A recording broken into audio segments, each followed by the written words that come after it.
Alright, that's what it looks like. Yeah. Now, what's happening down there? It's kind of arced and sparked. A whole new one. Call it a day and let's get out of this place. Alright, we got a situation here. There are all kinds of lights blinking. VSC light, traction control, engine light, everything's blinking. Full low. I don't know what's going on. Anyway, I plug in the OBD reader and this is what it says. Zoom out for you guys. P0303, cylinder 3 misfire detected. Alright, I think I found the problem right there. That must be cylinder 3. It's kind of burnt there. So we'll take that apart and see what that looks like. Alright, so this is what it looks like.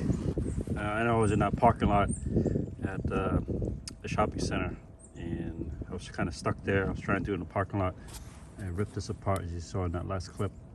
And it looks pretty crappy. It looks like it burnt all the way through. The sparks went flying, shot through it. Lucky it didn't cause a fire of some sort. Lucky it didn't cause a fire of some sort because, yeah, all the sparks was flying.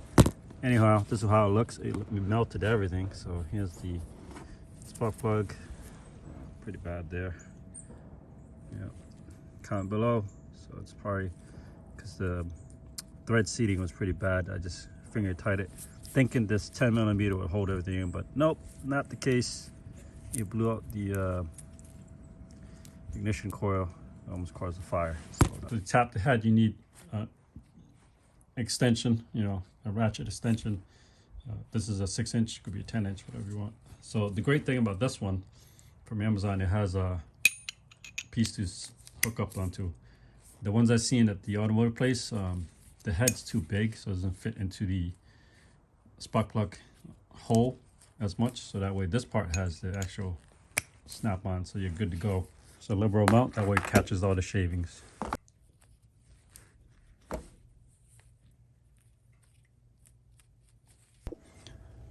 All right, a couple ways to ensure that your piston head is all the way down before you tap a new thread. You can turn the crank right there. I believe it's a 24mm when I did the time belt on the water pump in this car. Coat hanger or something, push down until you don't all the way down, because this is about 6 inches, this hole here. So you're beyond 6 inches, that means the head's all the way down at the bottom. If it isn't, keep turning the crank there until the piston goes down. So the other options I saw Scotty Kilmer does is he said just crank the motor over. So when you crank the motor over, and that can clean out all the burrs so that you can do it that way. Clean out all the burrs, crank the motor over. All the burrs will come out after you're done tapping and threading. So we're gonna do it by hand. I'm just gonna do it by feel. Get in there. May have an extension a little bit longer.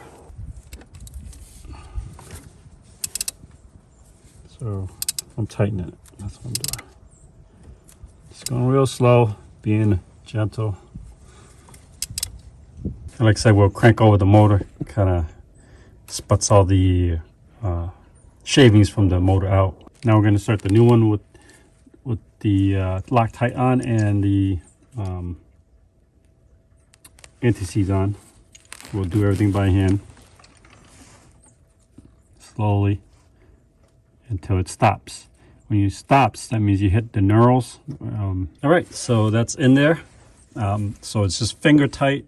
I felt like I hit the knurls. So what the knurls are, people will say, is these little bumps on the collar sleeves. So these bumps, eventually we're gonna tap it in with a tapping tool that's provided. And I'll show you how to do that.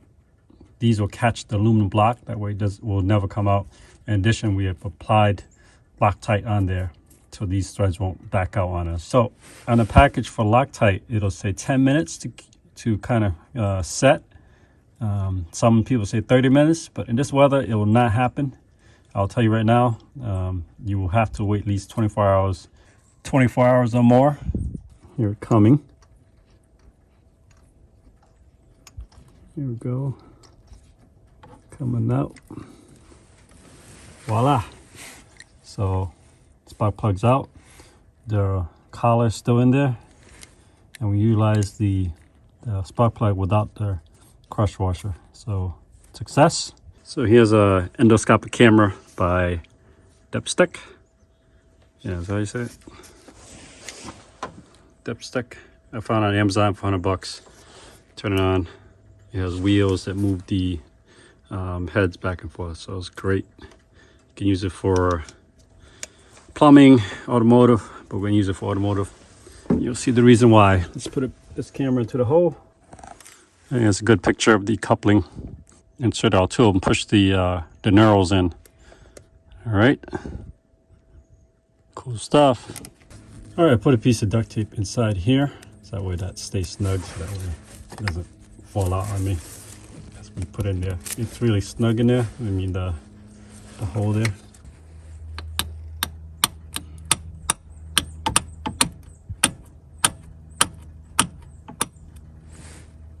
It's been pushed in already.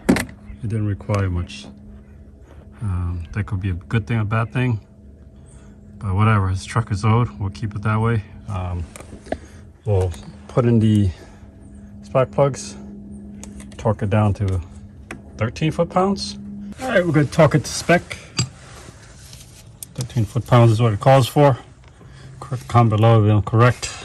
So 13 foot-pounds.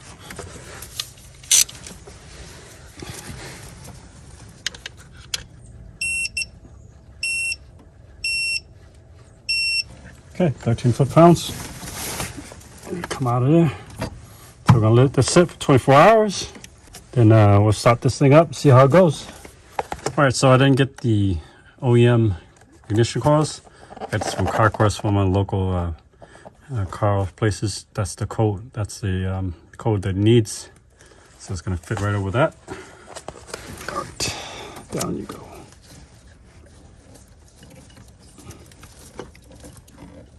You should hear it snap when it goes in.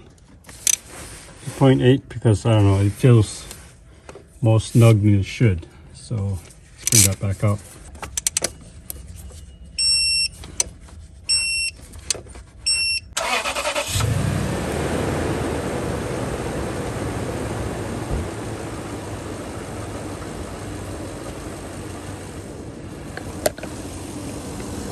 Alrighty.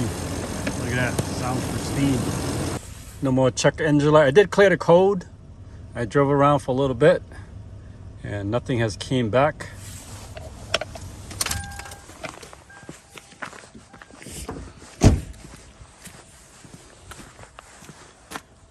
If you like this kind of content where I help you with cost savings or doing stuff yourself by fixing this 2007 Toyota Tundra strip spark plug, and any strip spark plug, that's how you would do it.